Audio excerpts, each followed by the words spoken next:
तो आपका स्वागत है मेरे चैनल इजी लर्निंग पॉइंट पर। और आज हम बात करेंगे मैट्रिक्स चैप्टर में कि स्क्यू सिमेट्रिक मैट्रिक्स क्या होता है और सिमेट्रिक मैट्रिक्स क्या होता है। ठीक है, तो सबसे पहले हम बात करेंगे सिमेट्रिक मैट्रिक्स किसे बोलते हैं। मैंने पहले भी बताया था कि मतलब ट्रांसपोज किसे बोलते हैं। ट्रांसपोज में मैंने बताया था अगर कोई मैट्रिक्स ए है तो उसका ट्रांसपोज कैसे निकालते हैं। अगर कोई ए मैट्रिक्स है तो उसका ट्रांसपोज पहले तो ए डैश से डिनोट करते हैं। ठीक है, उसमें होता क्या है, रो और कॉलम को इंटरचेंज कर देते हैं। जो रो होती है उसे कॉलम बना देते हैं और जो कॉलम होते हैं उसको रो बना देते हैं। ठीक है, बस इतना काम होता है। तो सिमेट्रिक मैट्रिक्स किसे बोलते हैं, जिस मैट्रिक्स का ट्रांसपोज करने पे उस मैट्रिक्स पे कोई फ़र्क ना पड़े। ठीक है, उस मैट्रिक्स को बोलते हैं सिमेट्रिक मैट्रिक्स। ठीक है, जैसे कि मैंने एक एग्जांपल लिया है यहाँ पर, ये रहा ए कोई मैट्रिक्स है।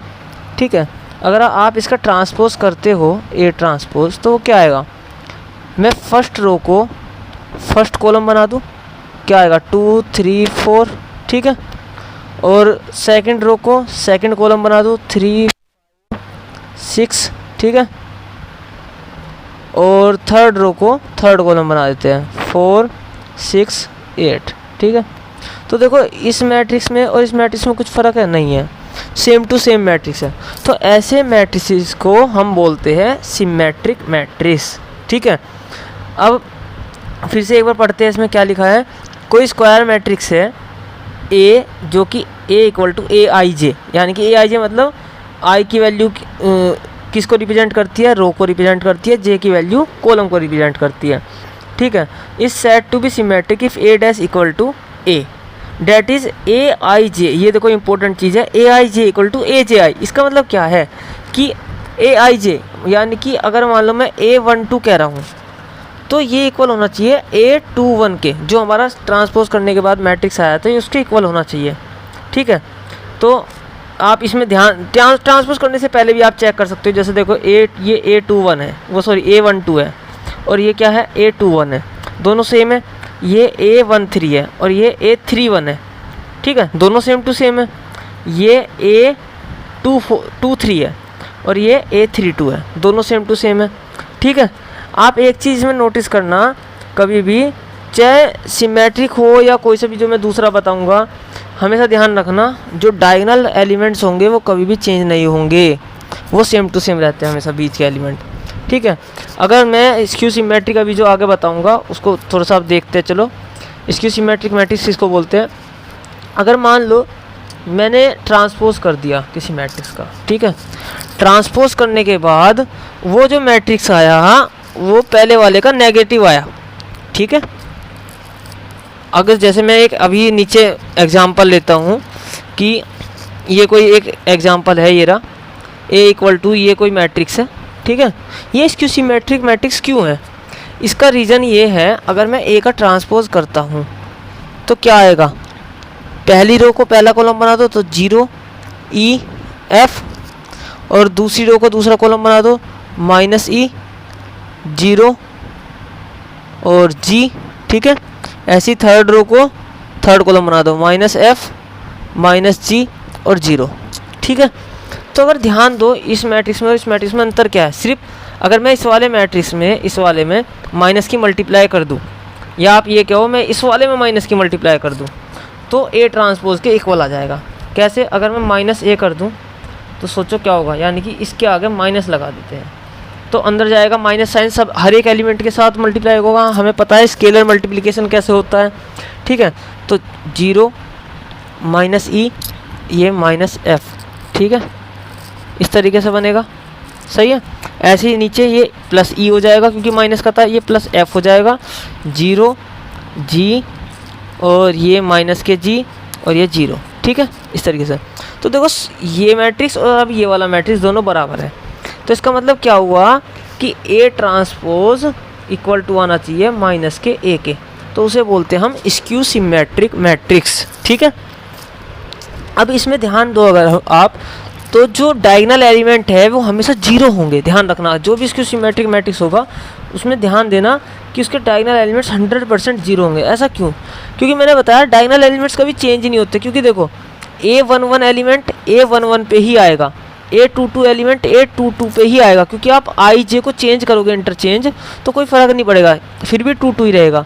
A33 एलिमेंट A33 पोजीशन पे ही आएगा, ठीक है। तो अब इसमें नोटिस करने वाली बात ये है कि कैसे मैं एक प्रूफ करता हूँ। देखो चलो, यहाँ पे लिखा हुआ भी है डेट इज AJI या AIJ इक्वल टू माइनस के AIJ, ठीक है, इस तरीके से। और for all values of I and J, जितनी भी वैल्यूज मैट्रिक्स में पॉसिबल है, ठीक है। और हमेशा ध्यान रखना ये मैट्रिक्स हमेशा स्क्वायर मैट्रिक्स ही होते हैं, ठीक है, हमेशा स्क्वायर मैट्रिक्स मिलेंगे आपको, क्योंकि ऑर्डर हमें पता है अगर चाहे स्क्यू सिमेट्रिक हो या कुछ भी हो, अगर बराबर आने हैं तो उनका ऑर्डर सेम होना चाहिए, 3×3 2×2 इस तरीके का ऑर्डर होना चाहिए। अगर ऑर्डर अलग हो गए तो कोई मतलब ही नहीं है, ना तो हम इसे स्क्यू सिमेट्रिक कह पाएंगे ना ही सिमेट्रिक कह पाएंगे, ठीक है। तो अब यहाँ पे देखो, अगर मैं इन एलिमेंट्स की बात करूँ जहाँ पे I और J दोनों बराबर होते हैं ये, ठीक है, तो अगर मैं इन दोनों की बात करूँ तो जब AJI इक्वल टू माइनस, क्योंकि हर एक एलिमेंट नेगेटिव होगा स्क्यू सिमेट्रिक में, क्योंकि अभी मैंने बताया कि A ट्रांसपोज इक्वल टू होगा माइनस के A, यानी कि हर एक एलिमेंट नेगेटिव के बराबर होगा इसका और इसका, ठीक है। तो AII इक्वल टू माइनस के AII हो जाएगा, क्योंकि अगर मैं I और I इक्वल टू J रखता हूँ, ठीक है, तो इसको इधर लेके चले जाते हैं तो इधर क्या आएगा 2AII इक्वल टू 0, यानी कि AII की वैल्यू क्या हो गई 0। AII मतलब क्या हुआ A11 A22 A23 वो 33 सॉरी, है ना, ये एलिमेंट, इन एलिमेंट की वैल्यू हमेशा 0 होगी स्क्यू सिमेट्रिक में, नॉट सिमेट्रिक में, ठीक है। अब आगे देखते हैं, एक ये छोटी सी थ्योरम है, बहुत आसान है वैसे, कुछ खास नहीं है, पर इससे अगले वाली थोड़ी इंपॉर्टेंट है, ठीक है। तो इसमें देखते हैं क्या है इस मैट्रिक्स, इसमें एक थ्योरम दी हुई है। क्या कहा है थ्योरम में, for N E square matrix A with real number entries, यानी कि रियल नंबर से बना हुआ वो मैट्रिक्स है, कुछ भी कोई भी मैट्रिक्स हो सकता है लेकिन स्क्वायर होगा, ठीक है। जरूरी नहीं है, हम ये नहीं कह रहे कि वो सिमेट्रिक है या स्क्यू सिमेट्रिक है, अभी कुछ डिसाइड नहीं कर रहे, लेकिन अगर मैं उसमें उसके ट्रांसपोज को ऐड कर देता हूँ तो वो जो मैट्रिक्स बन के आएगा वो हमेशा सिमेट्रिक मैट्रिक्स होगा, और अगर मैं उसमें से उसके ट्रांसपोज को सबट्रैक्ट कर देता हूँ तो वो हमेशा स्क्यू सिमेट्रिक मैट्रिक्स होगा, ठीक है। इतनी सी बात है। अब हम लेट कर लेते हैं, मैं इसको जो प्रूफ करता हूँ, लेट कर लेते हैं। सबसे पहले हम इसको प्रूफ करेंगे A प्लस A डैश को, यानी कि A प्लस A ट्रांसपोज को। मैं एक मैट्रिक्स मान लेता हूँ कि ये B मैट्रिक्स के इक्वल है, ठीक है। अगर मुझे इसे सिमेट्रिक प्रूफ करना है तो इसका मतलब है मुझे B transpose equal to B proof करना होगा। अगर मैंने ऐसा कर दिया तो इसका मतलब क्या है कि A प्लस A डैश जो है वो सिमेट्रिक मैट्रिक्स है, ठीक है। ये चीज़ मुझे प्रूफ करनी है, सही है। तो अब हम देखते हैं, मैंने क्या करा, B का ट्रांसपोज ले लिया, B ट्रांसपोज इक्वल टू क्या हुआ A प्लस A डैश का होल ट्रांसपोज। और ट्रांसपोज की मैंने प्रॉपर्टी बताई थी, अगर A प्लस B का, पहली वीडियो में आप देख सकते हो, ट्रांसपोज कर रहे हो तो वो आएगा A transpose plus B transpose, ठीक है। तो वही प्रॉपर्टी यहाँ करी कि A के साथ ट्रांसपोज अलग गया और A ट्रांसपोज के साथ फिर एक बार ट्रांसपोज हो गया। मैंने एक और प्रॉपर्टी बताई थी, क्या कि A ट्रांसपोज का अगर आप दोबारा ट्रांसपोज करते हो तो दोबारा A ही आ जाएगा। तो यहाँ पर क्या हुआ, A ट्रांसपोज तो ये रहा, और अगर दूसरी बार भी ट्रांसपोज हो गया तो वो सिंपल A बन जाएगा, ठीक है। तो यहाँ आपको ध्यान रखना होगा। अब ये हो गया, मैंने ब्रैकेट में लिखा हुआ भी है ये रहा।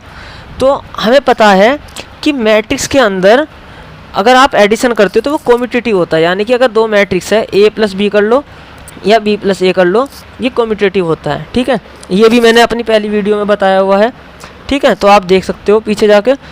और यानी कि मैं इनका ऑर्डर क्या है चेंज कर सकता हूँ, A को पहले लिख सकता हूँ और A डैश को बाद में लिख सकता हूँ, ठीक है। तो वही मैंने यहाँ पर कर दिया। तो देखो आप ध्यान से देखो तो ये B के ही इक्वल है, किसके इक्वल है, B के इक्वल है, ये रहा सेम टू सेम। तो यानी कि B dash equal to B आ गया। इसका मतलब क्या हुआ, हमने A प्लस A डैश को सिमेट्रिक मैट्रिक्स प्रूफ कर दिया, ठीक है। अब हम बात करते हैं A माइनस A डैश की, इसकी बात करते हैं। तो इसके लिए अब हम क्या करते हैं, इसको हम कोई मैट्रिक्स C से डिनोट कर लेते हैं।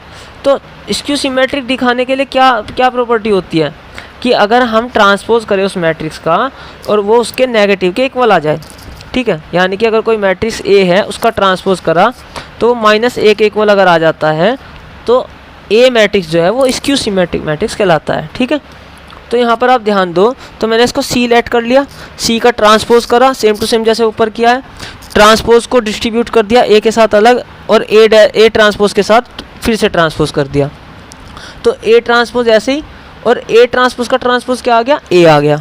ठीक है, अब आप ध्यान दो, तो मैं इनमें से अगर माइनस कॉमन ले लूँ, इसमें से ये है यहाँ पर ए माइनस ए डैश माइनस ए, यानी कि ए ट्रांसपोज माइनस ए, तो इसमें से अगर माइनस कॉमन ले लूँ तो क्या होगा, ए पहले आ जाएगा, ए ट्रांसपोज बाद में।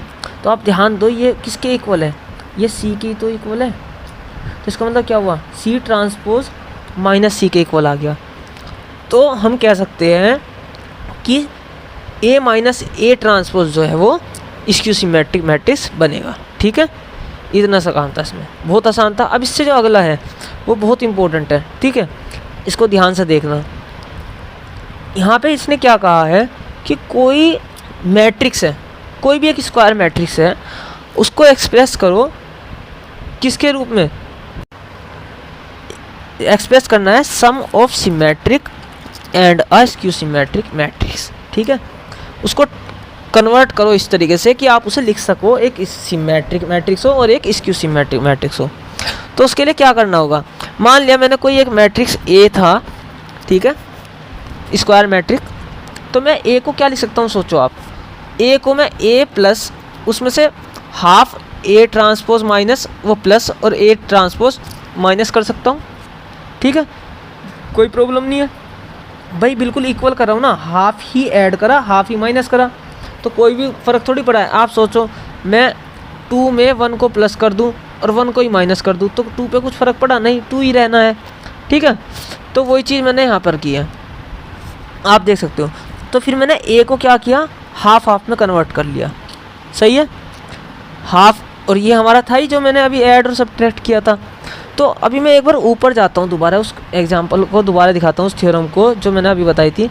यहाँ पर अगर आपने ध्यान दिया हो तो हम ये पहले ही प्रूव कर सकते हैं कि कोई भी स्क्वायर मैट्रिक्स हो तो उसमें अगर उसका ट्रांसपोज ऐड करोगे तो सिमेट्रिक होगा, सब्ट्रैक्ट करोगे तो स्क्यू सिमेट्रिक होगा। इसी का ही हम फ़ायदा नीचे उठाने वाले हैं अब। ठीक है, तो आप ध्यान से देखना, मैंने क्या किया यहाँ पर कि हाफ ए प्लस हाफ ए डैश को एक साथ ले लिया, जिसमें से हाफ कॉमन ले लिया, और हाफ ए माइनस के हाफ ए डैश को एक साथ ले लिया, इसमें से भी हाफ कॉमन ले लिया। तो आप खुद देख सकते हो कि ए प्लस ए डैश जो है, अभी हमने ऊपर प्रूफ किया था, ये सिमेट्रिक मैट्रिक्स है, और ए माइनस ए डैश जो है वो एक स्क्यू सिमेट्रिक मैट्रिक्स है, ये अभी हमने ऊपर प्रूफ किया था। तो मैं लेट कर लेता हूँ क्या कि ये जो है ये पी के इक्वल है, ये रहा, ठीक है, और ये जो है ये क्यू के इक्वल है। ठीक है, ये मैंने लेट कर लिया। अब आप एक बात सोचिए, अगर कोई मैट्रिक्स है ए, ठीक है, अगर ये सिमेट्रिक है, मान लो मैं एक एग्जांपल लेता हूँ, 1 2 और ये 2 3 ले लेते हैं। ठीक है, अगर आप इसका ट्रांसपोज करोगे तो क्या आएगा, यही आएगा सेम टू सेम, 1 2 2 3 दोनों बराबर है। मैं ये क्यों कर रहा हूँ, मैं ये इसलिए कर रहा हूँ, मैं पूछना चाह रहा हूँ कि अगर मान लो मैं के ए का ट्रांसपोज करूँ, के ए का ट्रांसपोज, तो हमें ये तो पता ही है कि वो किसके इक्वल होता है, के और ए ट्रांसपोज के इक्वल होता है, क्योंकि के तो एक स्केलर है, वो फिर भी सबके साथ ही मल्टीप्लाई होना है। आप चाहे ट्रांसपोज करने के बाद मल्टीप्लाई करो या बिना ट्रांसपोज करे मल्टीप्लाई करो, ठीक है, कैसे भी करो। तो अगर ये सिमेट्रिक है, तो अगर किसी स्केलर की मल्टीप्लाई कर भी दूंगा तो क्या फ़र्क पड़ रहा है, वो भी तो सिमेट्रिक होगा। तो यहाँ पे आप ध्यान दो, तो अगर मैं ये सिमेट्रिक है तो ये पूरा का पूरा हाफ की मल्टीप्लाई करने के बाद भी तो ये सिमेट्रिक होगा, और अगर ये स्क्यू सिमेट्रिक है तो हाफ की मल्टीप्लाई करने के बाद भी तो ये स्क्यू सिमेट्रिक ही होगा। ठीक है, अब आप नीचे देखो, तो यानी कि मैंने एक मैट्रिक्स ए को पी प्लस क्यू की फॉर्म में लिख दिया। ठीक है, जहाँ पे पी की वैल्यू हमें पता ही है, ये रही ए हाफ ए प्लस ए डैश, और क्यू की वैल्यू है हाफ ए माइनस ए डैश। ठीक है, तो ए प्लस ए डैश सिमेट्रिक मैट्रिक्स है, तो यानी कि हाफ ए प्लस ए डैश भी क्या होगा, सिमेट्रिक मैट्रिक्स होगा, और ए माइनस ए डैश जो है वो एक स्क्यू सिमेट्रिक मैट्रिक्स है। ठीक है, वो एक स्क्यू सिमेट्रिक मैट्रिक्स है, तो इसका मतलब हाफ ए माइनस ए डैश भी एक स्क्यू सिमेट्रिक मैट्रिक्स होगा। तो आप खुद देखो, ये P तो हो गया हमारा सिमेट्रिक, ठीक है, और Q हो गया हमारा स्क्यू सिमेट्रिक, ठीक है। तो यानी कि हमने A को सिमेट्रिक और स्क्यू सिमेट्रिक मैट्रिक्स के सम के रूप में लिख दिया, ठीक है। बस आज के लिए इतना ही था। आप इस पे क्वेश्चन करके देखना, वहाँ पे जो भी आपको कोई भी मैट्रिक्स गिवन हो, मान लो A मैट्रिक्स कुछ भी गिवन है आपको वहाँ पे, तो उसमें क्या करना आपको, बस जैसे यहाँ सेम टू सेम ये प्रॉपर्टी लगानी बस यहाँ पे, ये, ठीक है। इसको P मान लेना, लेट P इक्वल टू, इस तरीके से आप A प्लस A डैश निकालना पहले, और फिर इसमें हाफ की मल्टीप्लाई कर देना, ठीक है, हाफ की मल्टीप्लाई कर देना, इसको P मान लेना, फिर दिखा देना ये जो आपने P बनाया है, ये जो P बनाया है ये सिमेट्रिक है, इसका ट्रांसपोज लेके दिखा देना कि हाँ P ट्रांसपोज P के इक्वल आया है, ठीक है। तो ये तो सिमेट्रिक हो गया। फिर आप Q लेट करना, Q इक्वल टू करना, क्या लेट करोगे कि half of A minus A transpose है, फिर आप इसका ट्रांसपोज निकाल के दिखा देना कि ये जो आया है Q डैश, ये माइनस Q के इक्वल आएगा, ठीक है। यानी कि जो आपने Q लेट किया था उसका ट्रांसपोज करने के बाद माइनस Q के इक्वल आएगा। फिर इसका मतलब क्या हुआ, आपने फिर इन दोनों के एडिशन को दिखाना, P प्लस Q के एडिशन को, वो A के इक्वल आएगा। तो इसका मतलब आपने दिखा दिया A को P प्लस Q के रूप में, जहाँ पे P जो है हमारा सिमेट्रिक है और Q हमारा जो है वो स्क्यू सिमेट्रिक है। बस इतना ही है, क्वेश्चन करके देखना, ये बहुत ज़्यादा इंपॉर्टेंट थ्योरम है, ठीक है, बहुत ज़्यादा इंपॉर्टेंट है ये, इसको लिख लेना। और इस पे क्वेश्चन 100% आता है एक, ठीक है, एग्ज़ाम में। बस आज के लिए इतना ही, थैंक यू वेरी मच। और आप मेरे चैनल को सब्सक्राइब करिए, जिससे मैं आगे जो वीडियो बनाऊँ आपको मिलती रहे टाइम से। धन्यवाद।